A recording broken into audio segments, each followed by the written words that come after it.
And to another special meeting of the Malden School Committee. The time is 6:00 p.m. and the date is Thursday, March 11, 2021.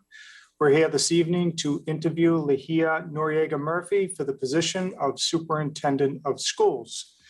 Before we conduct this evening's interview, let me say, as I always do, in accordance with Governor Baker's March 12, 2020 order suspending certain provisions of the open meeting law, Mass General Law, Chapter 38, Section 18, as well as the Governor's August 23rd and December 8th, 2020 revised guidance prohibiting assemblage of more than 25 people, this meeting will be conducted via remote participation. In-person attendance by members of the public is prohibited, but all effort will be made to permit public attendance of this meeting via remote access by internet, telephone, and via public broadcast of the meeting by MATV, now known as Urban Media Arts, on all public access television channels. Public access will also be provided by posting draft minutes and/or a transcript recording or record of the meeting on the City of Malden website at cityofmalden.org as soon as practicable after this meeting. The agenda is as follows. We will first pledge allegiance to our flag. We will then spend a moment remembering all those who have fought for our country and continue to do so today. We will then have our clerk call the roll to ensure that we have a quorum sufficient this evening. And then we will get into the rest of the agenda. So if there are no questions, why don't we first rise and salute our flag. I pledge allegiance to the flag of the United States of America and to the republic for which it stands, one nation, under God, indivisible, with liberty and justice for all.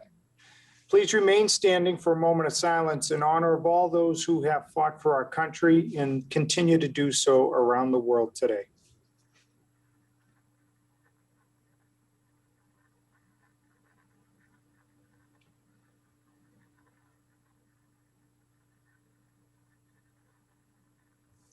Thank you. We will now have our clerk call the roll. Mayor Christensen, Here. Mr. Drummy, Here. Mr. Froyo. It's muted. John is muted. Okay. Mr. Gray, Here. Mr. Ivino, Here. Ms. Luong, Here. Mr. McCarthy, Here. Ms. Pettifora, Here. Mr. Walde. Here. All right, so we do have a quorum sufficient to allow us to meet this evening.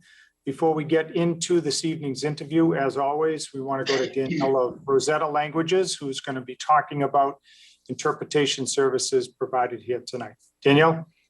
Thank you, Mayor Gary. Good evening, everyone. I'm Danielle. I'm here with the team with Rosetta Languages, and we're happy to provide interpretation in 7 languages tonight.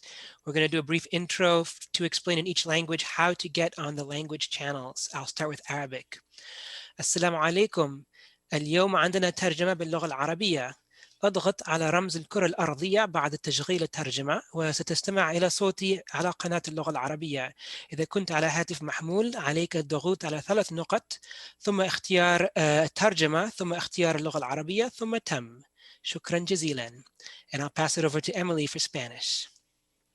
Bienvenidos. Hoy tenemos interpretación en 7 idiomas. Si usted desea recibir servicios de interpretación en español, cuando aparece el globito al fondo de su pantalla, simplemente presiona el iconito y puede de ahí escoger interpretación Spanish. Y si se está conectando por móvil, puede empujar los 3 puntitos y de ahí escoger interpretación en español. Muchas gracias. Português. Oi, boa noite, gente. Hoje temos interpretação em português. Quando ativamos a interpretação, você vai ver um globo na parte de baixo da sua tela. E, por favor, escolhe português. Se você estiver participando através de um celular, você vai ver 3 bolinhas na parte de baixo da sua tela. Aí, por favor, escolhe interpretação e escolhe português. Obrigada. I'll now pass it to Haitian Creole. Bonsoir, nom se Nikita Lamo, se m'a traduit en créole à soya. Nous pas traduit, nous avons 7 langues là que nous pas traduit. Donc, les fonctions interprètent l'avenir, nous parlons on icône quoi en globe. Si nous dans cellulaire, si nous dans mobile, nous avons 3 petits points, nous pesé nous pesé Haitian Creole là, après ça nous cliqué done. Mais si nous c'est dans ordinateur nous ou bien dans laptop et l'ordinateur, n'a pas ouais globe là, les ouais globe là, n'a mettez n'a pesé Haitian Creole. Après ça, on applique Haitian Creole, après ça, on attend pour nous entendre ça interprète là. OK? Donc, merci. On m'a passé à Vietnamese. I'm going to have the Vietnamese interpreter, please. Xin chào, tên tôi là Phương và tôi sẽ là người thông dịch tiếng Việt cho quý vị. Quý vị có thể lắng nghe buổi họp này bằng tiếng Việt bằng cách tham gia vào kênh thông dịch. Thêm vài phút nữa chúng tôi sẽ mở kênh này và quý vị sẽ thấy một hình tượng quả địa cầu trên màn hình của quý vị. Nhấn vào quả địa cầu và chọn tiếng Việt. Nếu quý vị đang dùng phone thông minh, nhấn vào 3 dấu chấm để lựa chọn thêm. Lựa phiên dịch ngôn ngữ, rồi lựa tiếng Việt và sau đó bấm làm xong. Nếu có khó khăn gì, xin vui lòng lên tiếng hoặc viết vào khung chat và chúng tôi sẽ giúp quý vị. And now I will pass it to Mandarin. 大家好，我叫 Terry， 我今天会给大家提供普通话的翻译。如果大家需要普通话的翻译的话呢，待会你们就会看到屏幕下方有一个地球的按钮，你们点一下地球的按钮，选择 Mandarin， 你就可以听到普通话的这个同声传译了。如果大家是用手机或者用 iPad 上的话呢，你们可以点3个点，然后后面选择更多，然后你就会找到这个语言的翻译的功能了。好，謝謝大家。I'll pass it to Cantonese, please. Hello， 大家好，我係 Anna， 我哋係嚟自 Rosetta 語言嘅翻譯團隊。我哋今天晚上為你提供7種嘅唔同嘅語言翻譯服務。我係你哋嘅廣東話翻譯翻譯員。如果你想聽緊廣東話翻譯嘅時候咧，你去到熒光屏有個地球儀，你撳呢個地球儀就揀 Cantonese， 咁你就會聽到廣東話同步翻譯服務噶啦。如果你冇呢個服務嘅話，即係話你要上 Zoom 去更新呢個版本啊。多謝大家 ，Thank you so much， 多謝。Thank you. Interpreters, make sure your microphones are on and that you are not muted. And hosts, you may go ahead and activate the interpretation channels. Right, and they are live.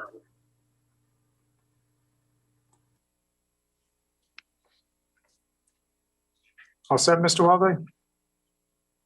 All set. I have to say, Danielle, this is becoming my favorite part of the meeting. So keep up the good work.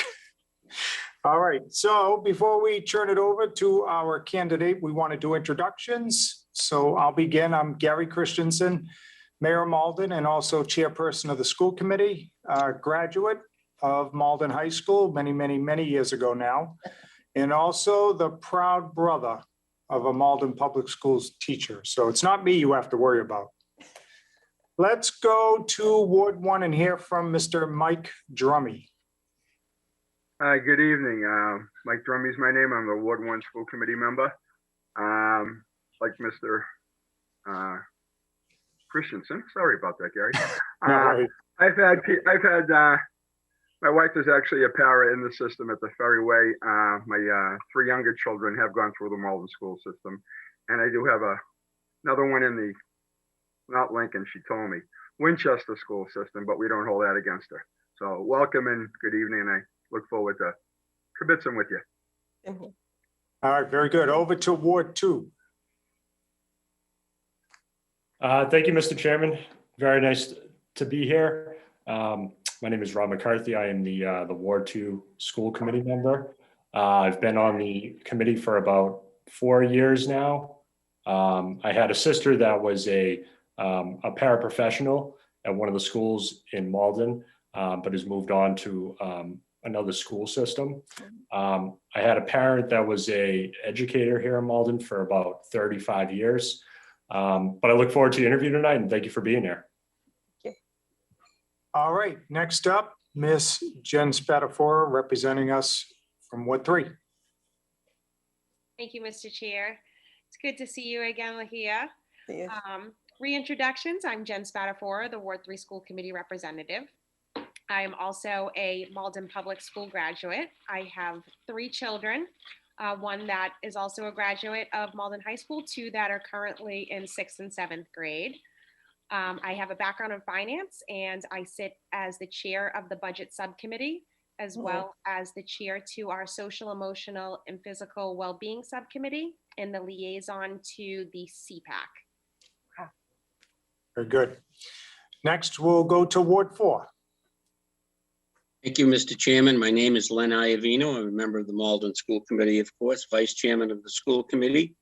My entire career in public education has been in Malden as a teacher and as an administrator. I've been on the school committee for 15 years, and my late wife was also an English teacher in the Malden Middle School. It's good to see you and welcome. Thank you. All right, our next person, like Ms. Spatafora, needs no introduction, so I'll go right to Ward 5. Hi, Ligia. It's good to see you again. Adam Weldi, I represent Ward 5. I'm also a proud graduate of the Malden Public Schools and a former middle school history teacher, now middle school administrator. And like many of my colleagues, I am the proud son of a Malden Public Schools teacher. So I look forward to hearing more from you tonight. Great. All right, let's go over to Ward 6 now. Good evening, Ms. Noriega. My name is Joe Gray. I represent Ward 6, and I really enjoy listening to technology-related reports. All right. Yes. Thank you, Mr. Gray. And now over to Ward 7. Hi, I'm Michelle Luong, Ward 7 School Committee Representative. I'm a mom with 2 kids. One's a freshman in college, and my other one's a high schooler. I'm also a graduate of Malden Public Schools, and I'm in special ed and everything around it's kind of my passion. So I look forward to hearing your interview today. And finally, Ward 8. I think you're on mute, Mr. Froyo. There you go. I'll start again. I'm John Froyo. I'm the Ward 8 School Committee member. I'm a graduate of Malden High School. I also taught there I'm a retired teacher, retired from Malden High School. I taught there for 28 years. Great. I have 2 grandsons that are teachers, and my daughter is a teacher. And Amazing. Have a good evening. All right, very good. So here we want to give you a chance now to make an introductory statement. And if you would also include in it, why Malden? Why now? So first of all, it is amazing to hear how many people graduated from Malden Public Schools. That is just powerful. And then you have children and parents and spouses that work in, it's a little intimidating, but thank you for giving me this opportunity. Thank you, Mayor Christensen and school committee members, and the ones that I see. And thank you, Daniel, for those amazing words when you introduce the interpreters. I appreciate that very much. So I'm Ligia Noriega. I am from Guatemala, and I came to the United States when I was 17 years old. For different reasons in Guatemala, we had to come to this country. I was raised by a grandmother that was visually impaired. So that taught me a lot of things about special education and how people are treated when there are just different things that happen in their lives. I was also raised by a aunt that was mute. So I do some sign language in Spanish, but I lost it a little bit because I haven't practiced that. I'm one of 8 siblings. So collaboration and fights are part of my life. But family is very important to me. Grandparents, they're not with me anymore, but they were very important in my life. I am married to an amazing retired Civi who served in Iraq 2 tours.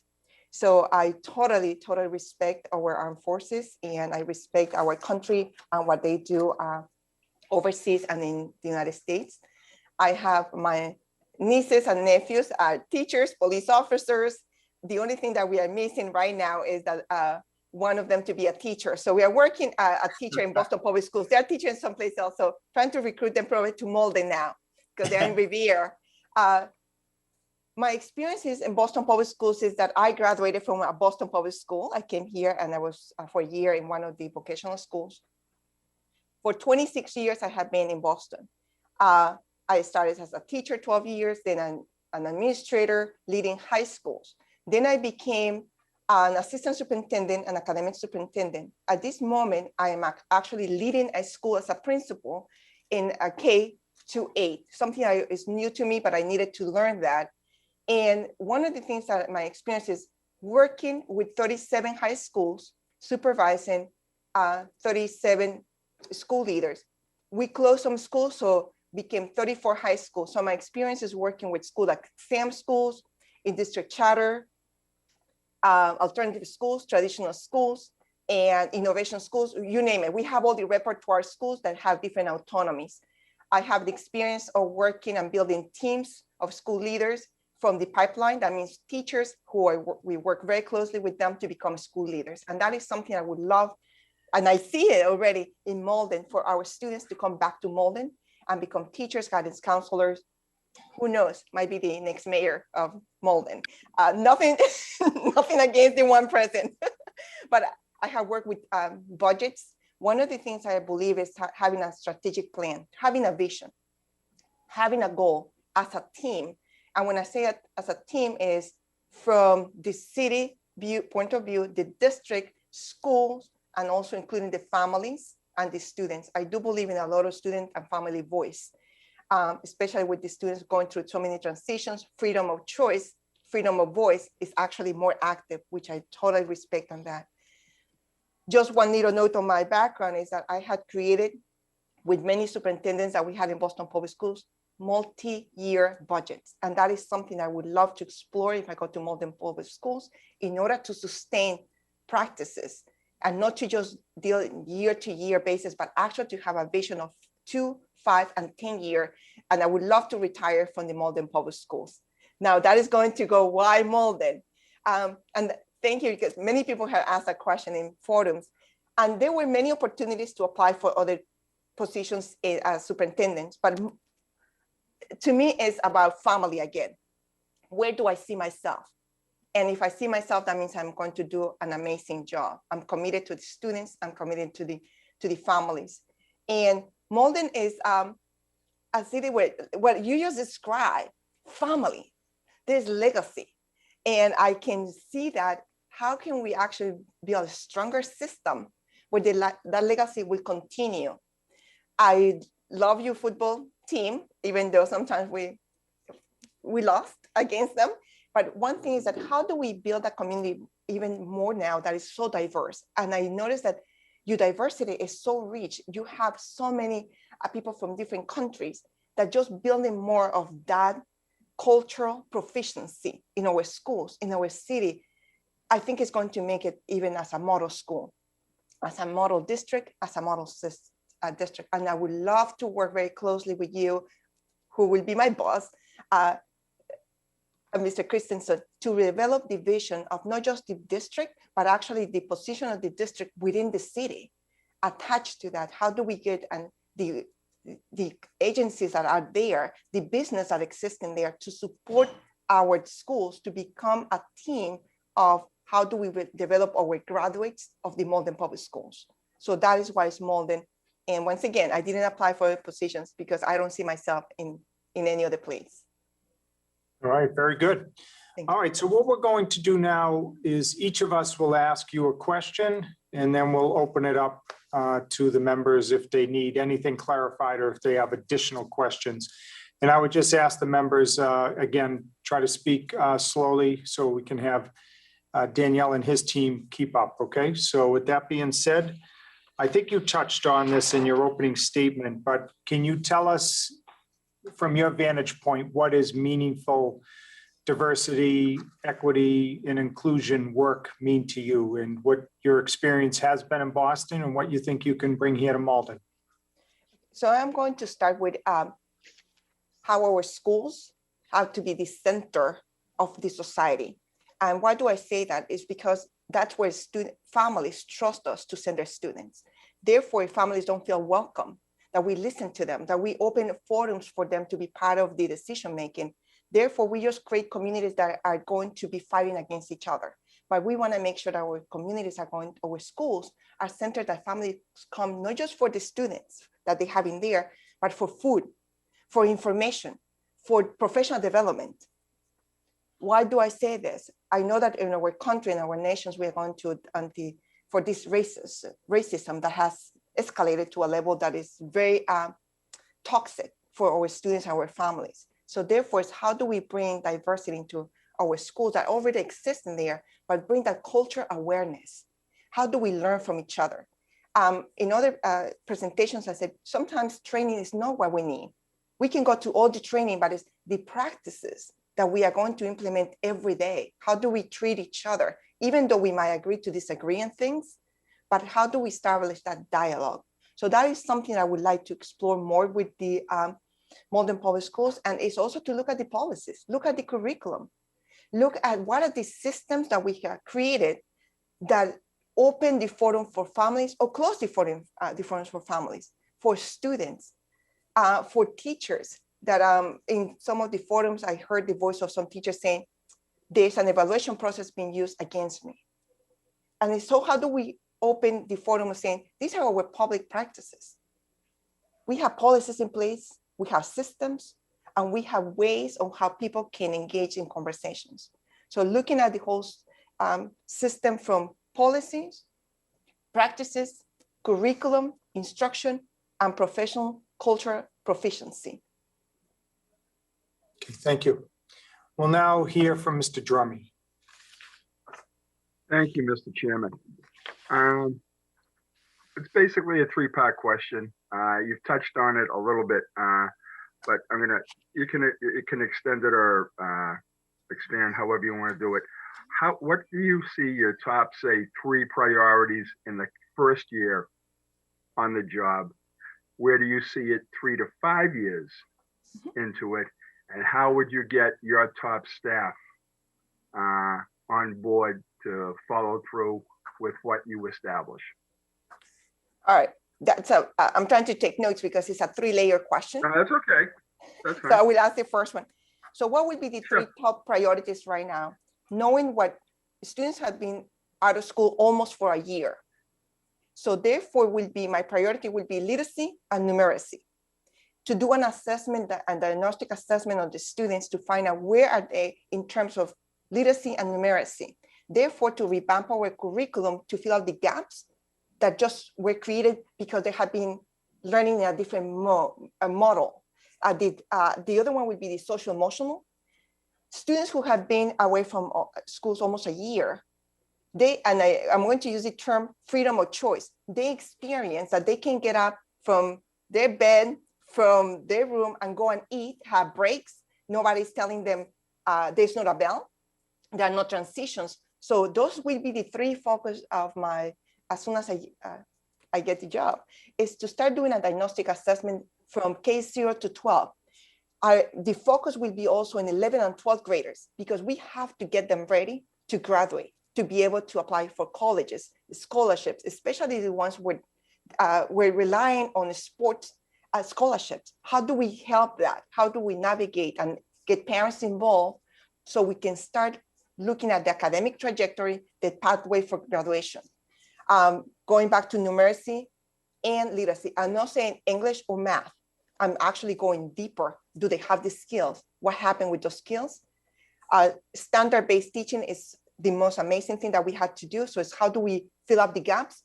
We don't lower our standards. We keep our standards. Is how we are going to support the students. Then going back to the school leaders, what are the structures that we have in place in the schools to support the students academically, and then the social emotional? What will be the training that has to happen this summer to be ready to welcome the students full-time, even though we might start in April, full-time in our schools when the students have gone through so much. They have seen many things on TV, adults behaving in ways that wasn't acceptable. How do we bring them into the table and have conversations about race, culture, education, well-being, and develop the strategies where they can actually engage in dialogues and be able to talk about what's going on in their lives. What was COVID for them? How do we support them and their families? If you don't mind, when you say the second one with the alignment, if I'm not mistaken, or my 2-year. Basically, 3 to 5 year plan.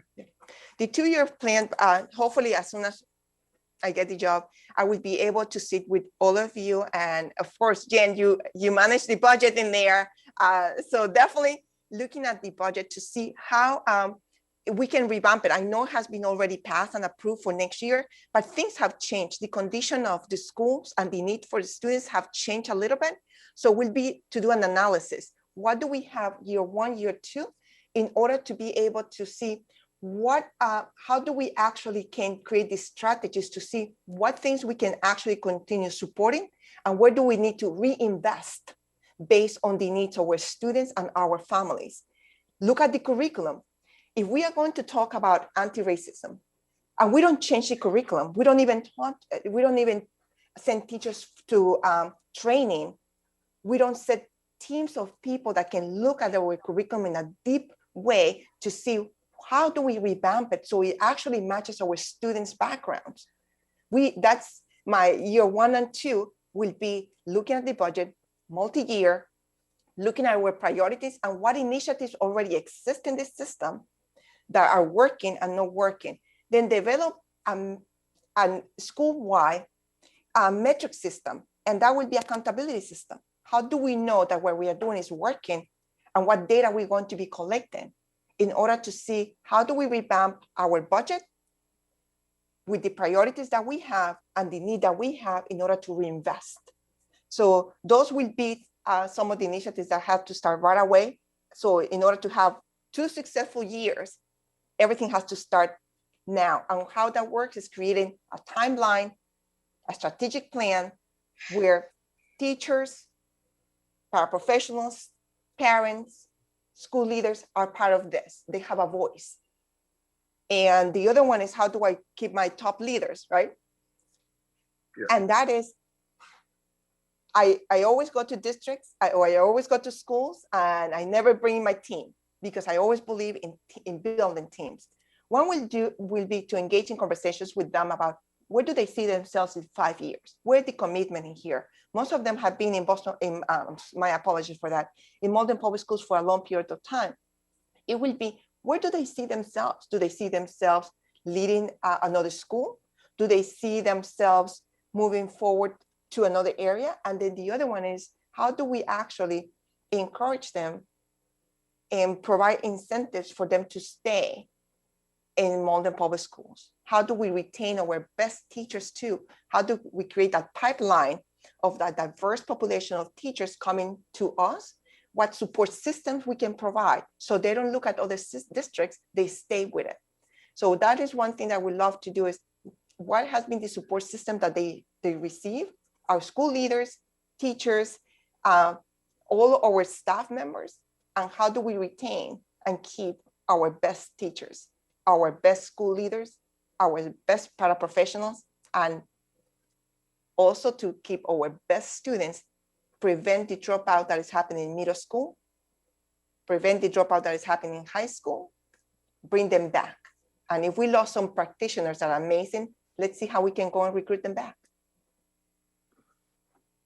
Thank you very much. Thank you, Mr. Chairman. All right, next up, Mr. McCarthy. Thank you very much, Mr. Chairman. My question for you, Ms. Noriega, is how would you go about looking at a technology plan for our future, and who would you involve in that discussion? I think I will invite Mr. Gray. Definitely look at what we have, looking at an assessment of what already exists in the system. Let's find this infrastructure that we have in every building, trying to make sure that it's going to be the right infrastructure.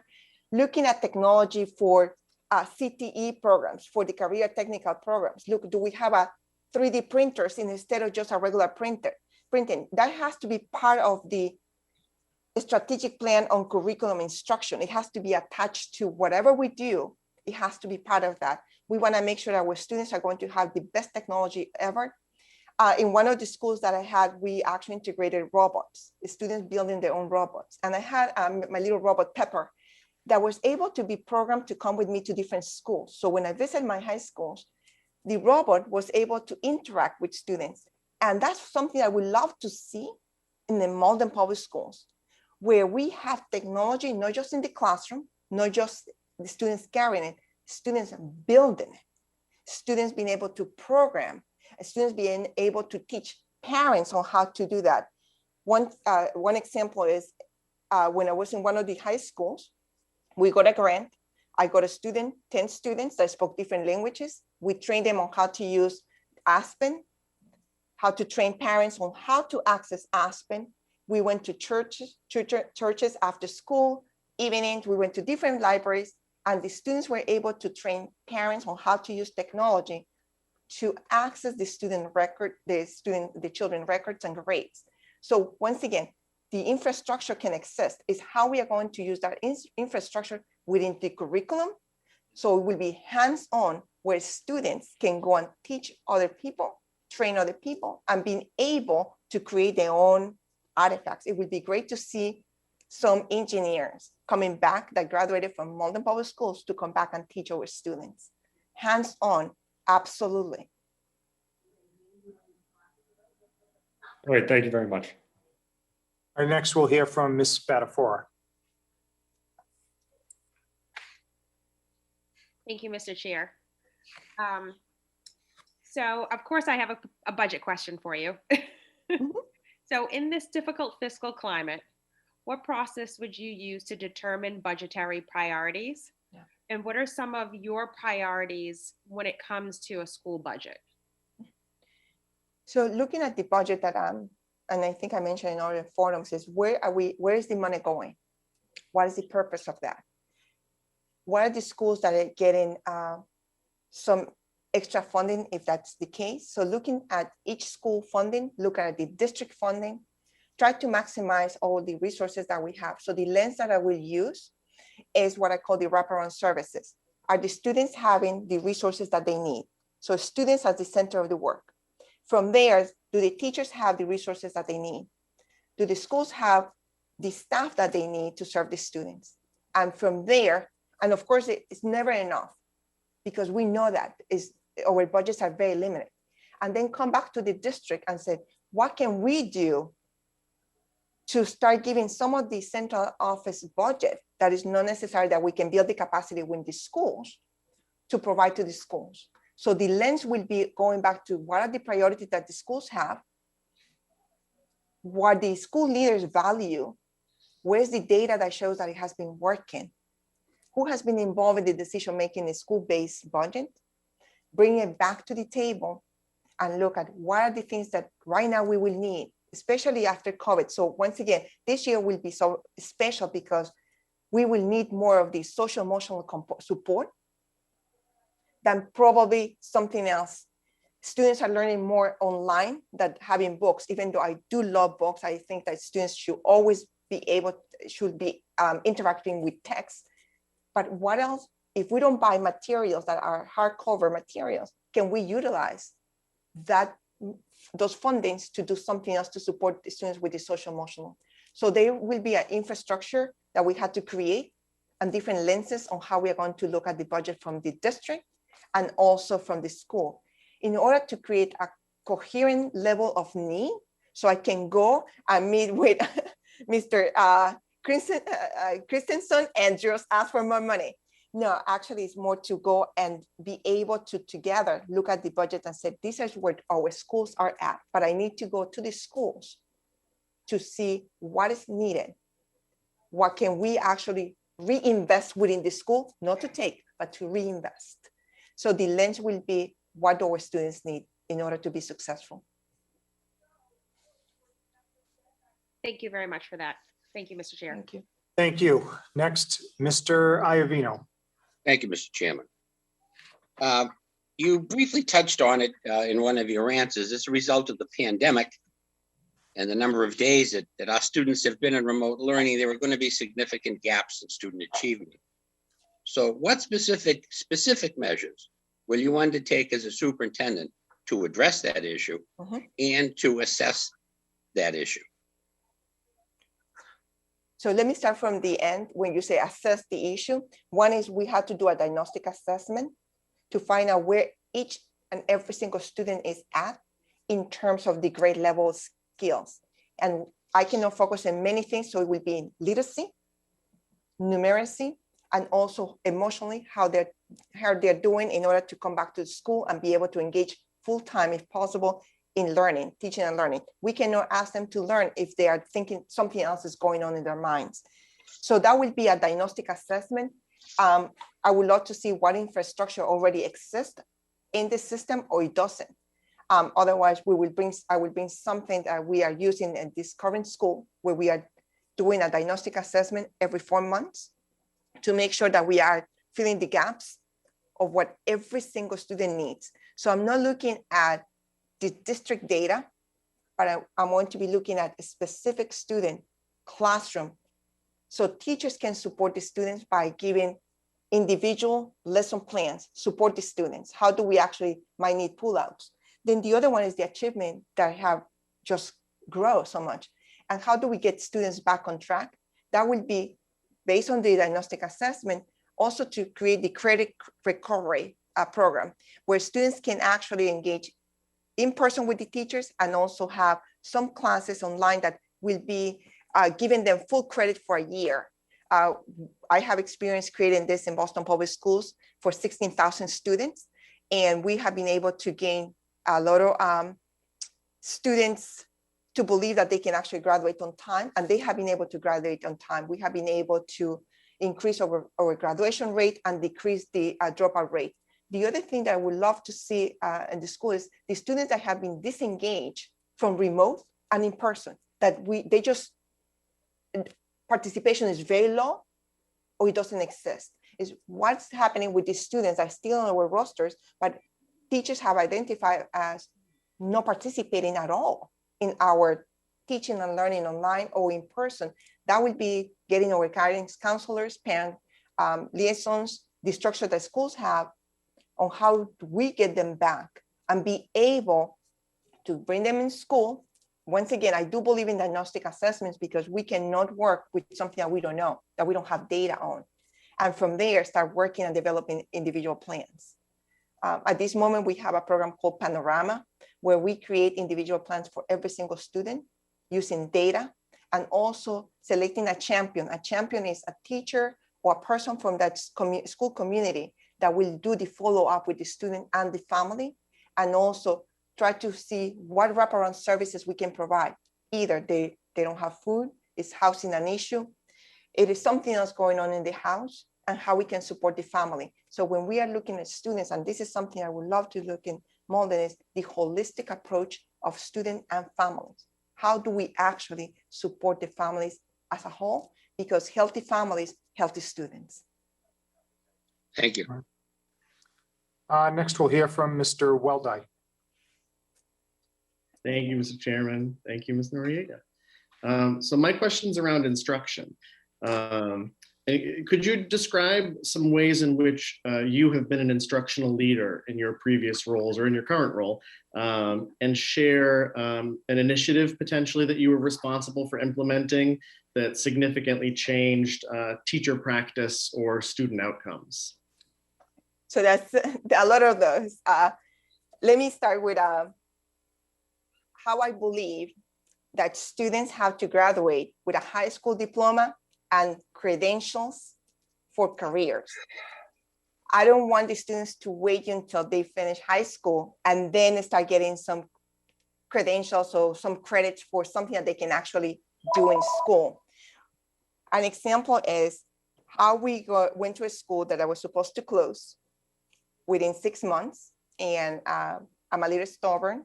And I said, I cannot close this. These are students. These are people that believe in their school. So we did a lot of diagnostic assessments. We believe that students were there, the heart was there. We needed to push them and to tell them that they wanted to be there. And how we revamped the instruction was looking at the curriculum and what was going on in the classrooms. How we actually make teaching so attractive for students that they want to come to school. And then the other one was teacher observation. I co-taught some classes. I have been able to lead that. So teachers come and see my practice and give me feedback and vice versa. But going back to the school, we created 5 CTE programs, the career technical programs, where we don't need to have vocational settings where you have to have a shop. These were more careers where actually students have EMS training. They have the 911 responders. They were able to go to the police academy, create a pipeline for a career where students were revamping their way of thinking about themselves. Because if students see themselves in the future and in the present, they get invested in education. So we revamped every single curriculum to align the curriculum to a specific career. So we have protector services as one of them. So therefore we have science teachers, math teachers, English teachers that work together to make sure that the students were going to complete all the courses that the state approved. That school was the first school in Massachusetts that in less than 2 years got approved 5 CTE programs. I'm very proud of that. But it wasn't just my work, just by myself. It was teachers staying long hours, saying, I am an English teacher, but I'm going to take the risk of adapting the curriculum to start teaching some of the protective services courses, getting teachers with waivers first to be certified as CTE teachers, going to, in this case was the police academy, going to headquarters and say, I need people that know how to do this and become teachers. So we were able to get some detectives that had retired that were certified as teachers. So they needed to learn how to be teachers. They knew the craft. They knew they were great, amazing professionals, but they needed to learn how to be teachers. And our teachers needed to learn how to work with somebody else that was going to be part of the curriculum and instruction, and being able to create a cohort of practitioners learning from each other. They were learning from the detectives were learning about the curriculum, and the students benefit from that 110%. Right now, that school is a pipeline for the police academy in Boston Public Schools. That is one of the CTEs. To me, curriculum has to be something that the students experience, feel, and can go take it and teach others. When they feel that they are empowered, our students succeed. All of the 9th graders got the certification in CPR and first aid. That means that the teachers in every single content had to adjust the curriculum to teach those skills. So going back to teaching and instruction, I do have to do a lot of evaluation, teacher evaluation, leaders evaluation, 34 of them, using the DESE rubric, using the DESE teaching and evaluation system, but it's never to go after people. It's always to collaborate, build the skills, find out what people need in order to be successful. Do I have cases where people have to go someplace else, not in education? It happens, but people can always say, it's always with respect and always looking at how do we grow together. So you practice as a teacher, you practice as a school leader, you practice an assistant principal, guidance can improve for the benefit of our students. Thank you. Sorry, Thank I you. love instruction, so I will just go and yeah. No, please. Yeah. So it's something that I really believe that if we don't have teachers believe that they can actually change their practices because they see the results and they get the chance to collaborate, and they're mentors for our new teachers and our veteran teachers, the opportunity to become leaders within their own community. That brings people together. Usually new teachers have a hard time when there's veteran teachers and the classrooms and people using different things. But when you actually create the mentorship pipeline where we rely on people that have been in this system for a long time, who know the craft, to be able to support and nurture the new practitioners, that brings collaboration and at the same time makes the job place to be fun we can hold them accountable and the students learn, because now they see that people, adults, are getting together to learn from each other. So that is something I would love to bring. I'm sure it exists over there, but I would love to see it more in the Malden Public Schools. Thank you. Thank you, Mr. Chairman. All right, next, let's go to Mr. Gray. Thank you, Mr. Chairman. All right, Ms. Noriega, we're going to talk about communication. Communication skills are instrumental to any leadership role and carry two key components: being a good listener, as well as being a strong communicator. As superintendent, your communication varies with different groups of people, such as city leaders, school committee members, staff, parents, and even students. Our question tonight is, how accessible will you be to these individuals, welcoming their ideas, thoughts, and concerns? Thank you so much for that question. I value that. I know that I value all the questions, but this one has a special place in my heart, because I think communication is the key to avoid misunderstandings, to bring people together. And one of the things that I love to do is people to have my cell phone. I think that people get frustrated when they don't get in touch with people, especially with this superintendent or with school leaders. I would love to create advisory teams. That means a group of students, and I met 4 of you amazing students. We were 5, but one didn't want to put his camera on. They were amazing. That I would love to have the advisory team from different schools where we can actually talk about what's working, what is not working. They actually had a lot of things to say about many things, but we love to bring them in a forum where they are an advisory team. The same thing with parents. And I totally, Mayor Christensen, I truly appreciate that you have interpreters. I think that communication and information is key for our families. So that would be something that I would love to do, translate everything that goes from the office, from the district office and schools in multiple languages, and have our website in multiple languages so parents can have access to that. So there will be a communication plan. So very similar to the budget plan, very similar to the strategic plan. It will be part of that. How do we actually communicate with different members of the community? How do we I can listen to families, and that would be going to them instead of coming to us. I know COVID is happening now, but why do I expect them to come to central office or to the schools? Why not to go where they are?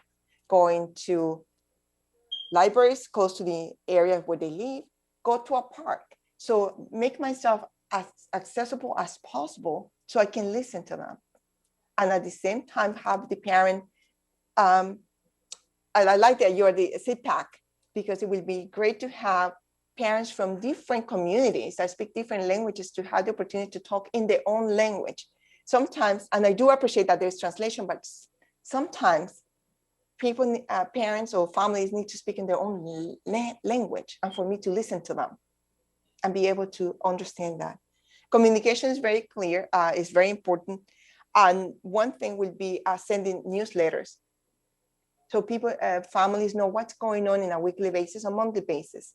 So it will be part of the communication strategy plan. How do we actually release information to all parties involved? And one thing that I would love to do, is possible, to have meetings with school committee members before we present things, to talk about it, to brainstorm together, be able to also provide some feedback, because I will see you as the team that we will be working with the schools as a team, not just a group that will go and present things to you, but actually be part of the planning. I can present to you the plan and feedback. So to me, it's a two-way street where we will collaborate, and for people to feel free just to pick up the phone and call me. I know there are 6,000 students, so 6,000 families, it would be a lot of phone calls, but also to bring this message to the school leaders, to the teachers, family liaisons, And to me, it will be to have the strategic plan in place of families and, as you say, different forums, different communication, different presentations, where we can actually develop a system on what is expected for each of those forums. How do we actually collaborate? If we have to, with the community because of the schools, I would love to actually have the forum with you to talk about it, so there are no surprises for anybody. I love to make sure that we listen to the students, to the parents, to the teachers, to school leaders, and community at large. So that would be different advisory teams. All right, thank you, Mrs. Noriega. Thank you, Mr. Chair. Very good. Next up, Ms. Luong. Hello, Ms. Noriega. Thank you so much. So my question is going to be surprise around special ed and different student abilities. So my question is, what experience do you have working with students with varied abilities?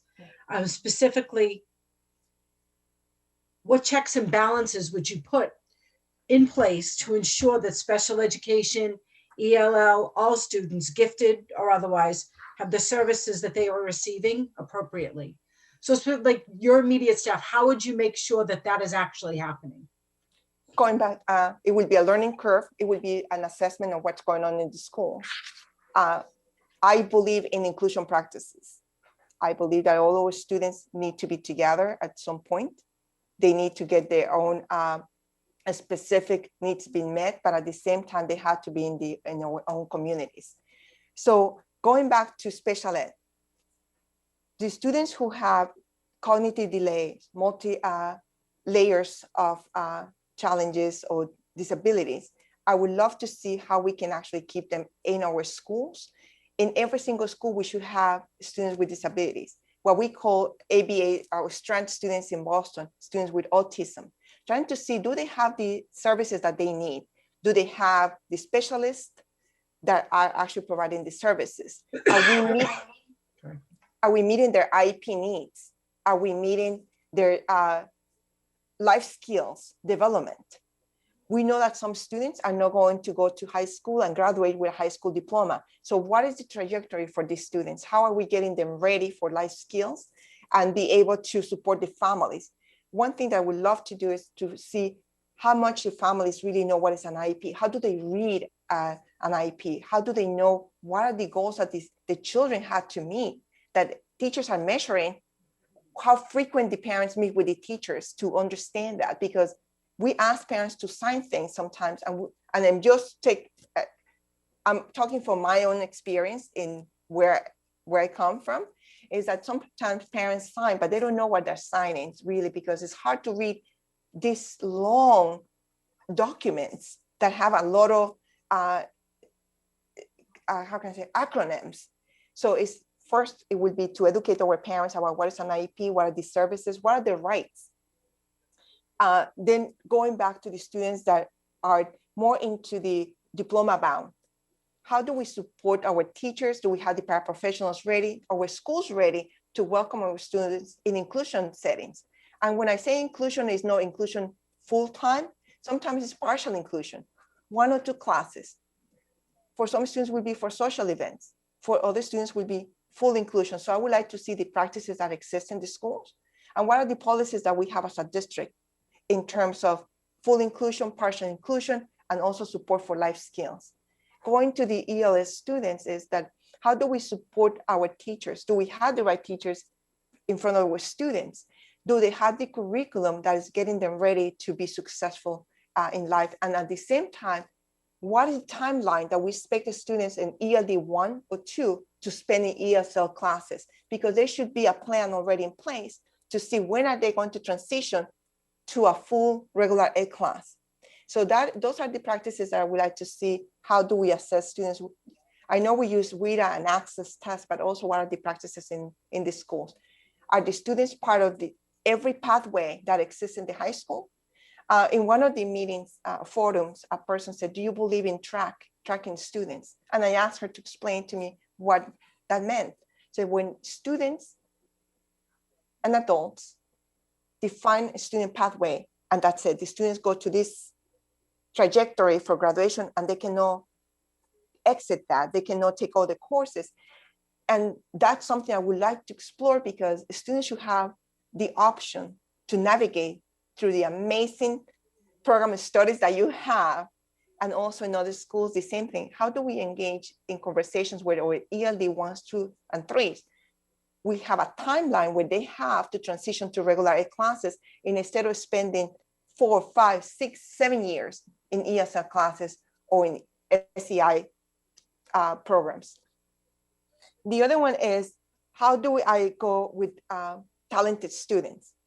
I think that we have to meet their needs too. We have to open the forum to find out who has access to those programs. And that's when I'm going back to the culture proficiency and anti-racism. Who has access? How those are determined? Do we have a criteria as a district to make an equal feel of an opportunity for all our students to have access to? I believe that in Malden it's called acceleration program. How do we know that students have access to AP programs, pathways, and that students at some point had the chance to change their minds? Because that's basically what is freedom of choice. Is at one moment they say, you know, I don't really want to continue this. I want to explore something else. But there should be some policies in place, some structures where we can have those conversations. I am very familiar with special ed. I have been able to work with lawyers for ed law, and also working with changing structures on how students get access to curriculum. At this moment, that is something I'm working on, that teachers and have to work to the standards, is how we scaffold and how we support families in understanding what is the district offering them and what by law we have to give them, so they can actually come and have conversations where they can ask and advocate for the children. I do believe that information is critical, and full inclusion, but also to get our teachers, paraprofessional, and school leaders to build those structures and systems within the schools.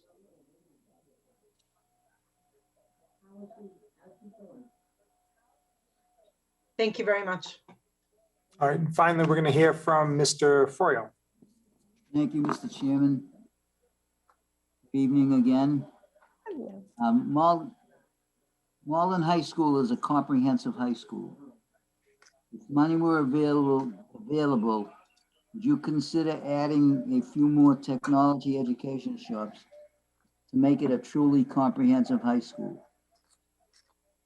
That's part of my question. You touched on part of my second part, but also, what experience do you have working with vocational, college, and career pathways? Thank you for the question. One thing that I cannot talk about what I'm going to expand or change, because I do not know. I always cannot change things I do not know. So I would like to learn more about the pathways that every school, every U high school and the different components of the high school has. The program of studies that is, as I mentioned before, is really rich. It's amazing. But I would like to re-explore to see, do parents understand that as students? Do teachers know what is the pathway and the trajectory for graduation? Is there a roadmap? If you are part of this pathway, do you know what are the core courses, the requirements, and then what is the CTE programming? What is the additional of the pathways? I would love to see your exploration program for CTE. And also, are they CTE programs or they are just pathways? Are they, so this is a learning curve to go and see how the state actually has approved all the programs that you have in the program of studies that can be actually for career technical programs. So I would love to explore more of that if they are not CTE approved, because they can be guiding or helping students to gain the the knowledge and skills for careers. But if they're not getting credentials, there might be an opportunity that we might be missing. Once again, I am not very familiar with the program, that I would love to explore that and find out if we do have pathways that have been approved by the state. What are the credentials and that students are getting along the way in order to have a certification at the end of their career in Malden public schools. But I need to also see the exploration. Who has access to the exploration program? How do students actually decide what pathways they're going to go into? So there are a lot of things that, I'm sorry, I don't have a specific answer for that, but I'm familiar with CTE programs. I'm familiar with vocational schools. And that's why it would be something that I would like to explore. And as I said at the beginning of my statement is that I would love to see students graduating with a high school diploma and credentials in multiple areas, because that will actually support our students to find better jobs, to be able to explore different careers while they explore college too. I do believe that students should be exposed to high level of education to be able to go to college, and also building the skills for careers. Adding more programs or technology is something that I would love. I would have to actually get deeper into what is right now the current statement is a state of every program, and from there meet with the school leaders and teachers who are teaching these courses and find out what else is needed. How can we actually make it better? But listening to them, getting the information from them. So that is something I would love to explore, absolutely. And once again, you have an amazing program of studies. I just would like to see more of the clear pathway to graduation with those certifications, if they exist. Thank you. Thank you, Mr. Chairman. All right, thank you, Mr. Froyo. So does anybody need anything clarified, or are there any other questions that weren't asked? This is the time to do so. We're first going to go to Mr. Iavino.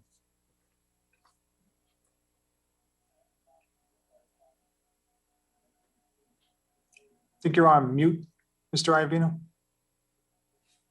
Is that better? Yep. Okay. In reading your resume, it says that you were on assignment from the superintendent's office to the Jackson Man Middle School. And I'm wondering, what does that mean? What does it exactly mean, Dr. Noriega, being on assignment? Sure. Being on assignment is that, as I mentioned at the beginning, family first. My mom developed Alzheimer's, and even though we are 8 siblings, not all of us live in Massachusetts. She's actually here where I live. I needed to go through the process of getting the legal guardianship on my mom. So therefore, I asked the superintendent to see if I can go back to a school. Not because I didn't love my job working with high schools, love that work. And still working very closely with headmasters, that's why we call them, school leaders during budget season, whatever they need, I still in contact with them. But at the same time, I needed to make a decision of being a little more stable.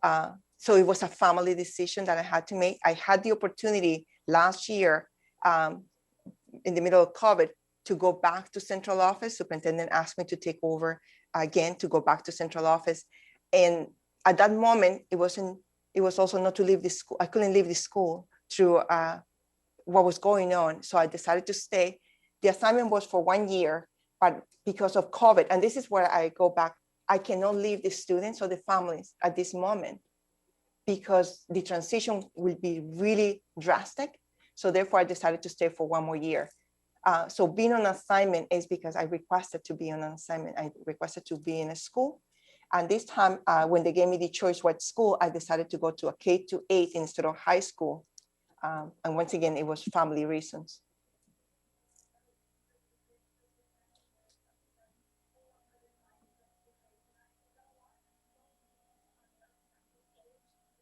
All set, Mr. Iavino?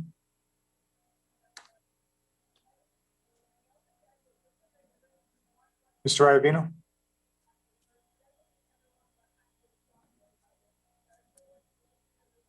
I think you're on mute.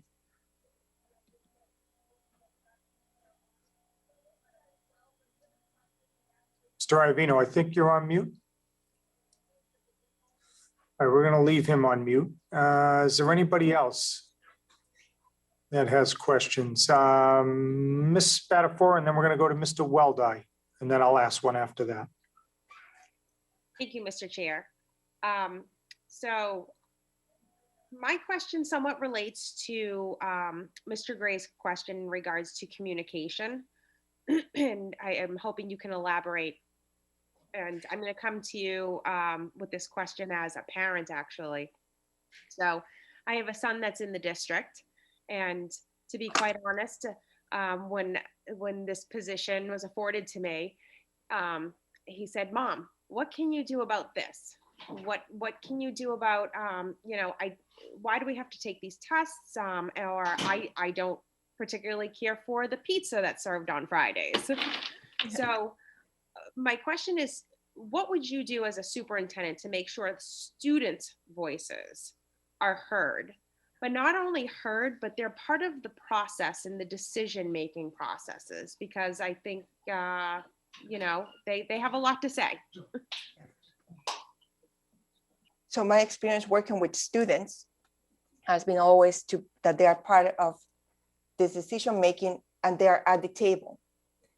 Usually adults, we make decisions and then we go to the students and say, "What do you think?" And we believe that that's students' voice. I believe that from the beginning, we had to engage them in the conversation. The students that I met with were outstanding. The questions that they were asking were so amazing about what are you going to do when somebody's not being nice to us, something about themselves. And that is very powerful, because that means that they need to be part of the conversations. They need to be from the beginning, not at the end, not just to ask questions or put a survey, because that means that we have a student voice. Is how they can actually have access in this way. In this part would be to me and to the school leaders, where they don't feel intimidated by raising their questions or their concerns. And they have very valid points. I'm learning so much from the students in here by just asking, what was your experience with COVID? So communication with them is that they should have a newspaper where that newspaper goes to the community too. So it should be part of the communication that comes from central office that also takes the communication from schools. And every school has different cultures. So it will be good to have an advisory where we have representatives from each school, and we have a facilitator that can help them navigate through having difficult conversations, but being able to come to the table where things might not be going their way, but that they can listen to it, or that things are not going our way, that we can listen to them. So it will be some training on how to have conversations, dialogue, and being able to take their own positions and stand in their positions. I respect when students say, I don't believe in this because I do not understand it.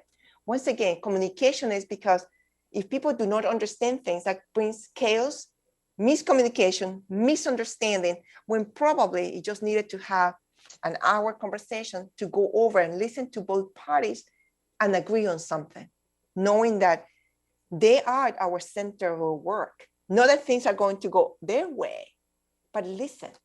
No things are going to go our way, but listen to them. And listen to parents, because things happen also at home that students bring to the schools. Well, going back there, when I say listening, it's not just listening for the sake of listening or student voice, it's to really make sure that we act on what they're saying, that we bring solutions to them. They should be part of the planning of the systematic way of changing things in the school. They should be part of the budget. They should be part of the strategic plan for curriculum instruction, because they're and I'm not talking about the little ones. I'm talking more about the high school and middle school students who know a lot of things. This year taught us that they actually knew more than their teachers in terms of technology. They knew more about communicating on social media than any of us. Some of us had to rely on them, on asking them how to log into a Zoom meeting. Now we are experts on Zoom meetings, but many people had to rely on the students' expertise on mute, the camera, share the, share the screen. So going back to freedom of choice, students experience that we had to rely on them. We had to trust them too, to log in at certain times when sometimes there were not adults in the house. This new wave of engaging with students has to be different. We cannot continue teaching the way that, or treating students the way that we had in the past, like we will listen to you, but we are the adults. Yes, we are the adults, but they have developed also those skills by being so independent in some cases, by being taking care of the little ones, by teaching our teachers on how to use technology. So we had to really, truly engage them in our conversations, be able to be part of this forum, have a student representative in a forum where they have a voice. Communication going back to parents. What is our handbook? As a district, do we have a handbook as a district that parents understand what is the process, who they have to call, that they can actually have in their hands? I do remember my mom always having something in the fridge with a lot of papers, but the most important thing was phone numbers from the schools, because there were many of us in these different schools. Do we have the same thing for our families, where I know it comes with budget, but a little magnet that has the name of your school, that has the most important phone numbers, because what families need is pick up the phone. I know we are used to set an appointment, go to Zoom. I do believe that communication make it be accessible to parents, and being able to have those little magnets in there, because we know that when things happen, that's what families are going to start calling us right away. Going back to communication is how, as a district, we are going to invest in translating documents. And Daniel, I don't want to take you out of business, but it's how do we have our staff and our students who speak different languages, that one of the pathways in high school can be become interpreters or translators. How do we build that?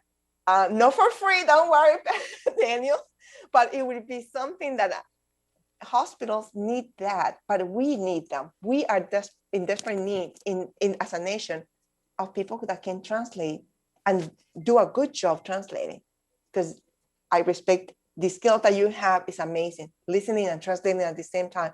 But are we building that capacity within our own schools?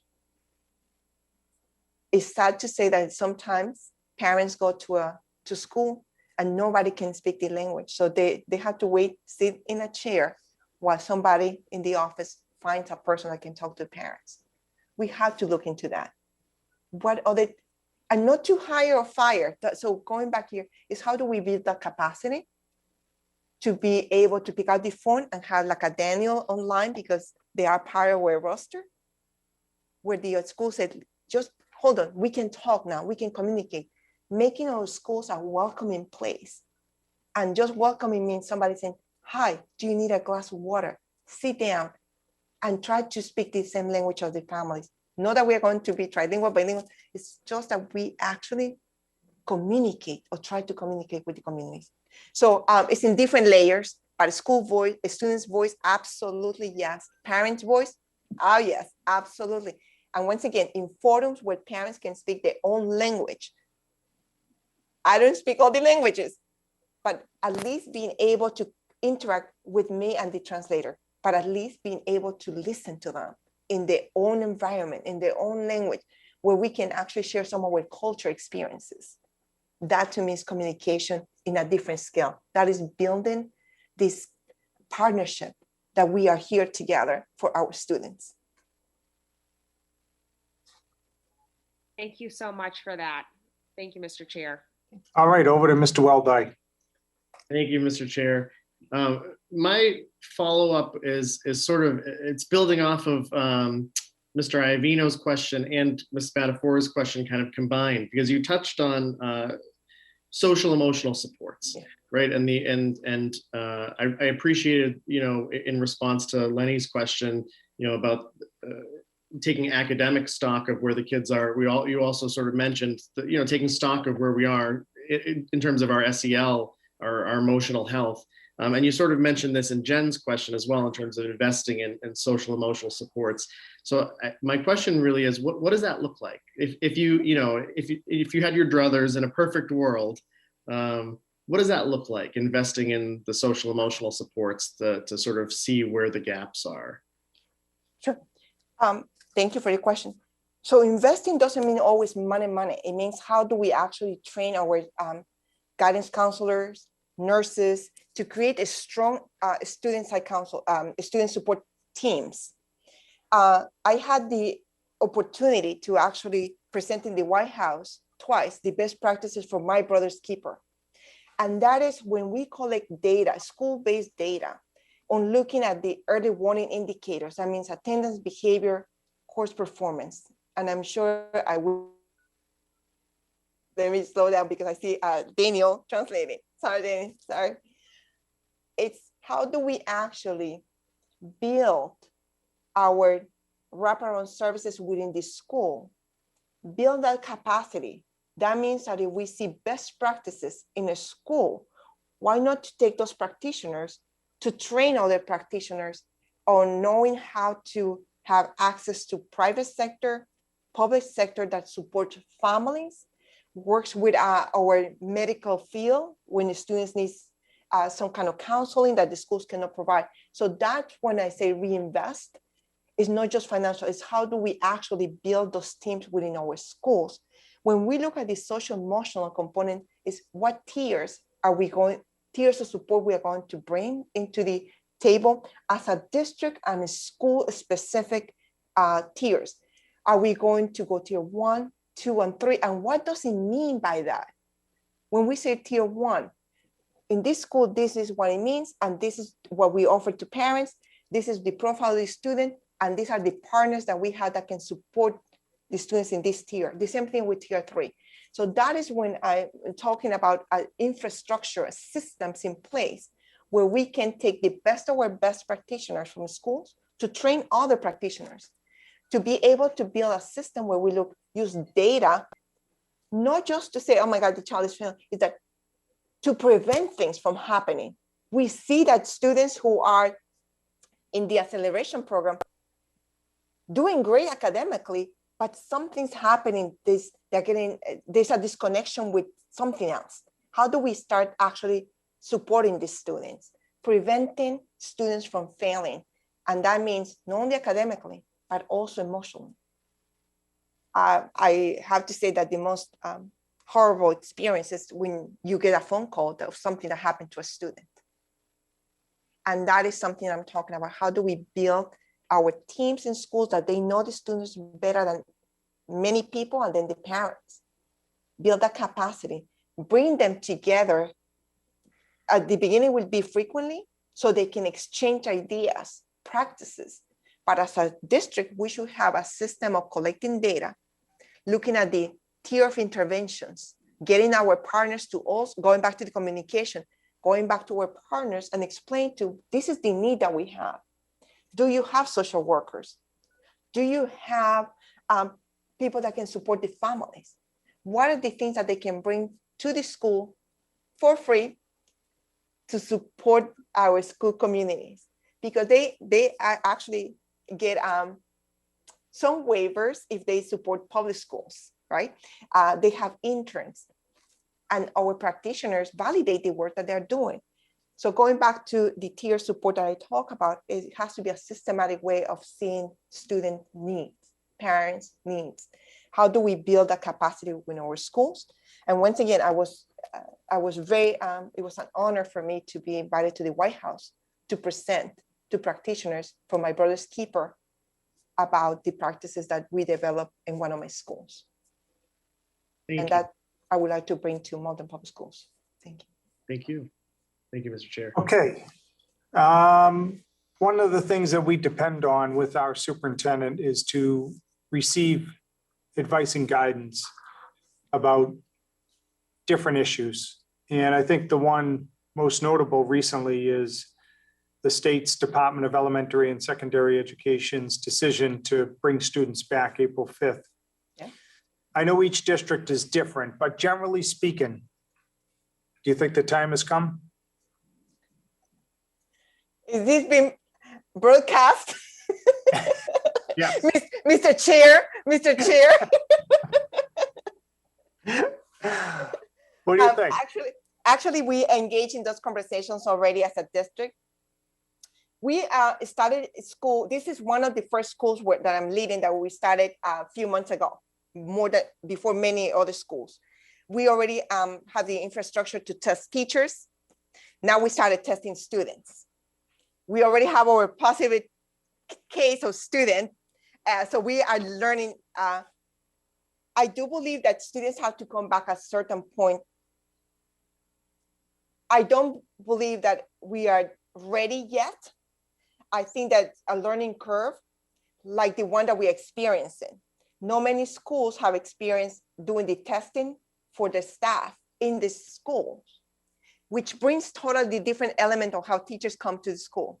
We are not ready yet to have, and I'm talking from this end, the staffing that we might need if teachers ask for a leave, a personal leave, or a staff, not only teachers, but teaching is the most critical thing with paraprofessionals, because we can have school leaders, yes, and I cover classes, but we need the teachers and the paraprofessionals. And if they are not going to be present, do we have a pipeline ready to go from the state approved certification, licensure to take over? And when I say take over, the emotional, psycho-emotional, not only emotional, but the psycho-emotional for students is a new person coming to me. I don't have any kind of rapport with this new person. So bringing new strangers into the lives of students. So I believe that we need to have time to know that the time is the essence. In this case, it's very soon. We don't have that much time to prep for so many things, the infrastructure of the school, the spaces, transportation, but mainly is the staffing. Are we going to be ready to actually staff all our classrooms? And our students, are they going to be emotionally ready to develop a new relationship with somebody that just comes new and is going to start learning on how to teach online? So the answer is not enough time. All right, For the record, Mr. Chair, Mr. Chair.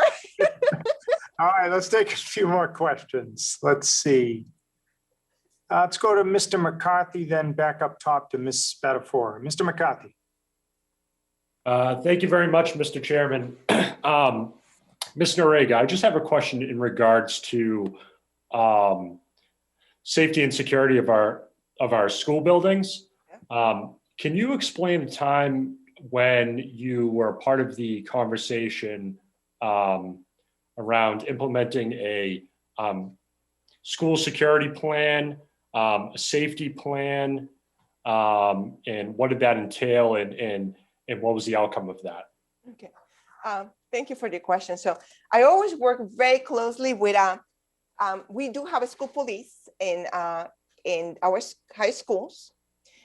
We also have the code of conduct. So I'm talking about the student perspective of safety and protocols. And then we do have the building safety plans.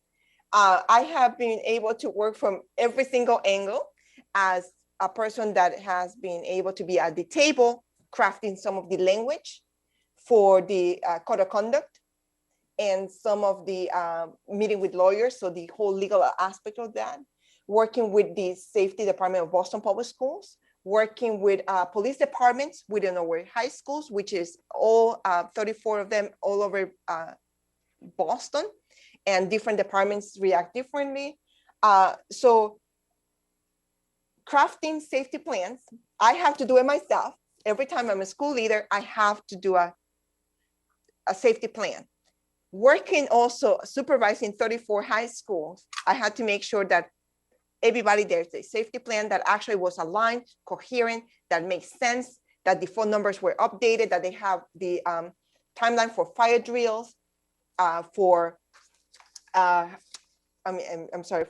oh my goodness, safe modes. I'm trying to think because we changed the name multiple times. So I want to make sure that I use the safe modes.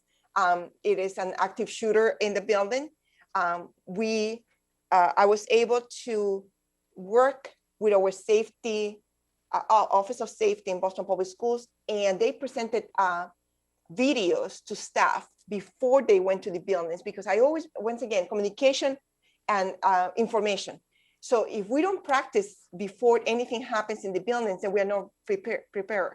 Nothing will get us ready if there's something happening really bad in the buildings, but at least you are aware of options.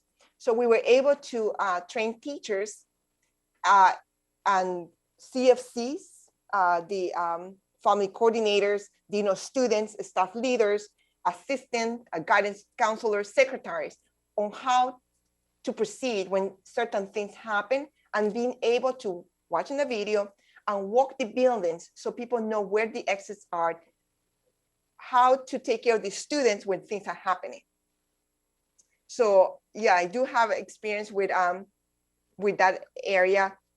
Also meeting with lawyers about things that happen, and especially with the code of conduct, where we have very sequential protocols. And we, so yes, a lot of information I have on that, and experience working also with school police about protocols on how to behave, how to act in the school, especially when they don't report to the school leaders or even to me, but how do we get the understanding of communication when things happen? And I have to say that I have been able to be part of police officers moving up to the rank of sergeants and lieutenants. I always believe that we have to have great rapport with school police, or the people that are actually taking care of our students and our schools. So I do have experience with the safety plans for every single building, 34 of them at this moment, the code of conduct, and being able to, with expulsions, suspensions, out of district suspension, yes, I do have a lot of experience. Great, thank you very much. Ms. Spatafora. Thank you, Mr. Chair. So my next question is going to be centered a little bit based on Ms. Luong's question in regards to special education. And it is in regards to our out-of-district students. So in Malden, we have 80+ students that attend out-of-district schools. My question to you is, what experience do you have in creating programs to bring out-of-district students back in district, in creating whether it's autism, ASD classrooms, behavioral classrooms, milieu settings, just to ensure that students are educated with their peers and those that they live around? Thank you for your question. So I'm very familiar actually with students out of district and how we bring them back. And in some cases, we cannot bring them back because we cannot provide the services that the students really need. So once again, students as the center of our work, it will be to find out, to do an assessment, once again, of our schools' readiness, and also what type of disabilities our students have, and what are the needs, what are the level of needs. So it will be something that we will have to engage in 1 or 2 year planning to see what kind of support the students are getting in the other schools that are a district or programs, what our schools have, and what is our capacity to be able to bring practitioners who can serve our students at the same level or even better than actually what is being provided in those services in the other locations. So that is something that will be some learning curve, getting data, meeting with families. Some families might be very happy where they are, and other families might be really happy to come back and bring their children to Malden Public Schools. So that would be a conversation that we had to have with the chair, Mr. Chair, about what as a city and as a district, what we have that we can offer families. We do have, I have the experience in a center in Boston Public Schools that we actually increasing for students who have multiple severe cognitive delay diagnostic, and the infrastructure is totally different from a traditional classroom when you might have a student that is in an inclusion setting. So that will be something that going back to the IEPs, looking back at what was actually the conversations that happened with the lawyers and meeting with parents. So once again, it will be a 2-year probably plan on how to see, can we create an infrastructure? If you don't mind, I know you didn't ask this, but another person asked me about this question. It was about building a newcomers academy. And that would be something that we would love to explore as a possibility where students will get services 1, 2, or 3 years and then transition to other programs. So that will be almost the same plan, because we do have students who are out of district who are also ELs. So how do we actually navigate the 2 schools, if that's what is going, or programs, to serve the students who have the 2 codes, I would say, even though I don't know if you use the word code and also the EL code. So that would be something I would like to explore. Once again, learning from families, learning from IEPs, looking at this infrastructure that we have in our schools and where it's actually provided for the students and families outside Malden. Thank you so much. All right, let's take some more. Any other questions? Mr. Gray, and then we'll go to Ms. Luong. Okay, thank you, Mr. Chair. Ms. Noriega, this really isn't a question. This is more of a comment on my part related to communications and dealing with parents and families. Just a quick story. Years ago, before I joined the school committee, I had a really bad habit. I really didn't understand, I didn't really have the proper manners and etiquette. I had this bad habit of occasionally wandering into the superintendent's office unannounced and sitting down and having conversations. This was when I was just a parent.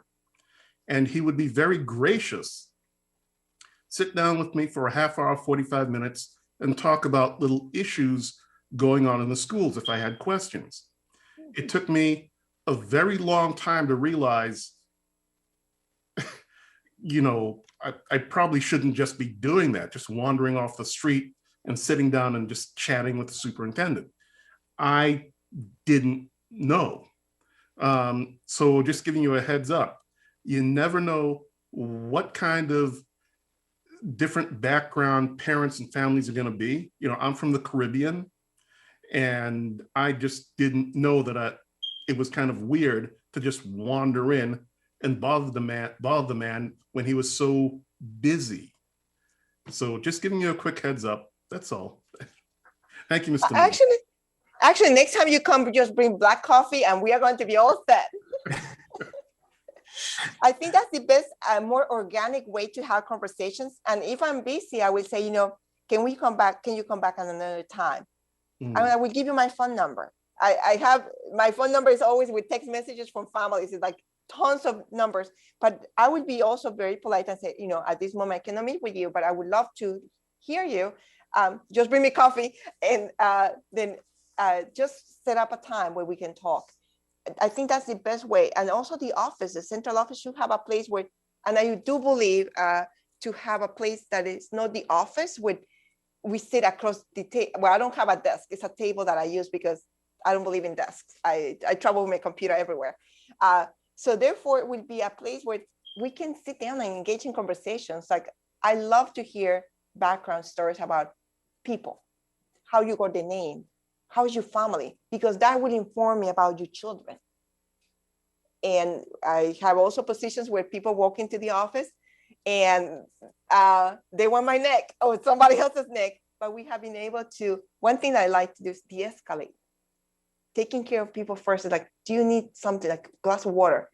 And when people are really loud, I just said, do you mind, because I cannot hear well and I want to hear you. I want to hear what issues you have. And actually 100% has been always great, which I'm very proud of that. So next time, anybody like coffee? Well, now we know. I've gotten out of that habit. I don't do it anymore. Oh, I don't mind. I wouldn't mind at all. Thank you, Mr. Mayor. All right, thank you very much, Mr. Gray. Over to Ms. Luong. My question was answered. Okay. Anybody else? If not, we're going to allow you to make the closing statement. Great. Thank you so much for this time. It feels more like a conversation than an interview. And I had just to say that I'm really looking forward to lead the Malden Public Schools. I do believe that we will be able to be partners, be able to make the system stronger, and be able to build a new 21st, 22nd century school system. And I know you have other two candidates, but I just have to say that in my heart, I do believe that I will be your next superintendent of the Malden Public Schools. Thank you so much for all your questions, for the forums, for letting me talk to students, families, school leaders and teachers. I thank you for that. And thank you the interpreters and the families who are watching. And Mr. Chair, thank you. It has been an honor. I have read a lot about you. So thank you, Adam, Jen. Thank you for facilitating the conversations. I truly appreciate that. And this is me looking forward to lead Malden Public Schools. Thank you. All right, thank you. Thank you very much. All right, so Mr. Weldy, Ms. Spatafora, that concludes our interviews, and we'll now start deliberations next week. Does indeed. Okay. For anyone in the community watching, if you go on the website, maldenps.org/supersearch, all three community forums and interviews will be up there or hopefully by tonight. And there is a feedback form in case you'd like to leave feedback for the school committee that will be live through Sunday until we meet again on Monday night. All right. Did I get it all, Ms. Spatafora? Yeah. So we will be back here 6 p.m. Monday evening to discuss those interviews. And Mr. Chair, if I'm correct, will we be having interpretation services for that particular meeting? I'm not sure. I'll have to check that. Okay, that would be great. But otherwise, 6 p.m. Monday evening, we will be here. And I just want to, again, thank Ms. Noriega, but also my school committee members for the past week of these interviews and just taking the time out to really be engaged and involved. Got it. Thank you.